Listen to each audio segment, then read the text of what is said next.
एक विशेष सूचना पारादीप माछधरा बंदर तारीख 31 अक्टोबर 2025 एतद्वारा पारादीप माछधरा बंदर मध्य समस्त बोट मालिक डंगा मालिक और मत्स्यजीवी भाई मान अवगति निमंते जणाई दि जाउछि कि ओडिशा सामुद्रिक माछधरा नियंत्रण आईन अनुଯାयी 1 नवेम्बर 2025 तारीख ठारू 31 मे 2026 तारीख पर्यंत ओडिशा सरकार समस्त बोट बा जंत्र चालित डंगा को अलिब्रिडले कईछा मान सुरक्षा पाई देवी नदी ऋषिकुल्या नदी और धामरा नदी मुहाणु 20 किलोमीटर पर्यंत माछ धरिबा उपरे कटकणा जारी करिसेंती।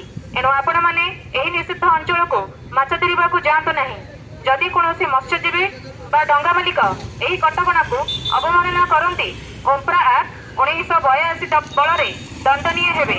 एही सतर्क सूचना मत्स्य प्राणी संपद विकास विभाग ओडिशा सरकार तरफ जारी करागला। धन्यवाद। मत्स्य प्राणी संपद विकास विभाग ओडिशा सरकार।